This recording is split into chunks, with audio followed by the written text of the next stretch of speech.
यात्रा हो गई, हमने मीडिया अड्डा से आपके जिम्मेदार थे बात की और फिर वहाँ से हम किठौर गए।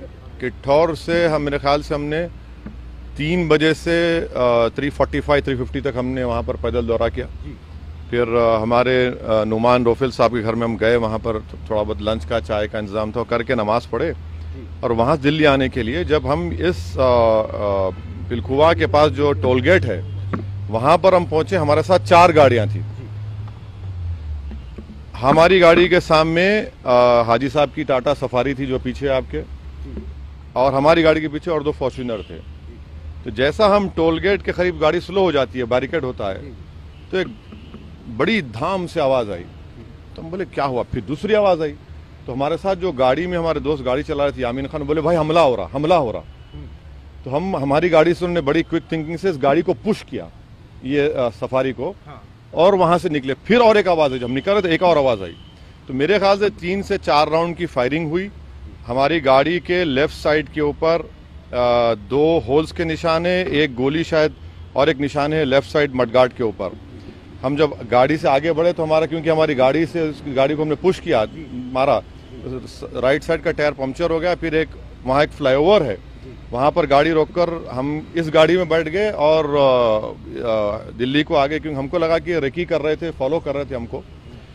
हमारे जब ये हमला हो रहा था, हमारे पीछे जो फॉर्च्यूनर थी जिसमें हमारे एक्स मेयर माजिद थे, उसके ड्राइवर ने एक शूटर पर गाड़ी चढ़ा दी एक पर। जो रेड हुडी पहना था, 2 लोग थे, रेड हुडी पहना था, एक व्हाइट जैकेट। तो जो रेड हुडी पहना हुआ था उसके ऊपर गाड़ी चलाई, उसके पैर पर चलाई, वो गिरा। तो जो व्हाइट जैकेट पहना था वो उल्टा उन 2 फॉर्च्यूनर पर गोली चलाया। तो अब हमारी थोड़ी देर पहले एडिशनल एसपी वहाँ से जो है जिम्मेदार, उनसे बात की। उन्होंने कहा कि हाँ सर, आर्म्स जो इस्तेमाल है वो भी मिला, हथियार भी मिला, और एक शूटर पकड़ा भी गया। तो हमारी इलेक्शन कमीशन ऑफ इंडिया से ये गुजारिश है कि इसकी इंडिपेंडेंट जांच करवाई जाए, और ये कौन है लोग, किसका दिमाग है इसके पीछे, और आखिर क्यों ये हमला हुआ, किसने ये कॉन्स्पिरेसी की, ये जानना बेहद ज़रूरी है। सुनिए, और हम स्टेट गवर्नमेंट और मोदी गवर्नमेंट दोनों से ये कह रहे हैं कि ये इनकी जिम्मेदारी है कि वो इंडिपेंडेंट जांच करवाएं, और इसके पीछे दिमाग किसका है। आखिर ऐसे कैसे हो सकता है कि टोल गेट के ऊपर ये लोग 4-4 राउंड फायरिंग एक सिटिंग एमपी के ऊपर करते हैं। हम तो अल्हम्दुलिल्लाह कुछ नहीं हुआ, हमको खैरियत से हैं, मगर अल्लाह बचाना जब चाहता है तो कोई कुछ नहीं कर सकता। मगर आज ये हुआ है। अभी देखिए, हम तो क्या उम्मीद करते हैं कि आपको क्या लगता है कौन हो सकते हैं आखिर? नहीं, मुझे देखिए हमको कई बार लोग धमकी देते हैं, कई बार बहुत सी बातें करते हैं। प्रयागराज में जो धर्म संसद हुआ वहाँ पर भी हम पर काफ़ी गालियाँ दी गई, और फिर हमारे घर पर अभी हम कई मरतबा हमला हुआ। तो अब ये सरकार का काम है कि इंडिपेंडेंट जांच करवाएं और इसका सही तरीके इनको पकड़ा जाए। पार्लियामेंट अभी चल रहा है, पार्लियामेंट में भी ये क्वेश्चन उठाना चाहेंगे आप, बात करना चाहेंगे? जरूर, पार्लियामेंट है, स्पीकर साहब से मिलेंगे, स्पीकर साहब से बात करेंगे।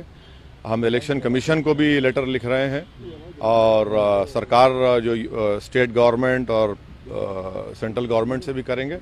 मगर अल्हम्दुलिल्लाह अल्लाह करम है, खैरियत से। ये ना सिर्फ कंडेमनेबल है, बल्कि तो सबको सोचना पड़ेगा कि आखिर ये कौन लोग हैं जो इतनी हिम्मत करके गोली भी चला रहे हैं और ये सब हरकतें कर रहे हैं। सर, इलेक्शन से ठीक पहले ये सब क्या दर्शाता है? हाँ, अब नहीं मालूम मुझे। अगर ये लोग, ये मारने वाले अगर ये समझ रहे हैं कि हम पीछे हट जाएंगे, हम डर जाएंगे, हम शुरू दिन से कह रहे हैं कि जब तक हमको अल्लाह जिंदा रखेगा हम जिंदा रहेंगे, जिस दिन हमारा वक्त आएगा हम चले जाएंगे। मगर इस तरह के बुज़दिली की हरकतों से, इस तरह से गोली चलाने से हमारे ना हौसले और हिम्मत में कमी आएगी, बल्कि इंशाल्लाह और हौसले हिम्मत बढ़ेगी। और हमारा मानना है कि जब अल्लाह बचाना चाहता है, मगर ये कौन ताकतें हैं और कैसे उत्तर प्रदेश में ये इस तरह की हरकत हो रही है, ये तो जनता को भी देखना है। जयेश दर्बी कलेक्शन कॉटन, लिनन यासह अनेक ब्रँडेड कंपन्यांच्या शूटिंग शर्टिंग साठी जयेश दर्बी कलेक्शन, 7 रस्ता मोदी पंकाविरी जवळ सोलापूर।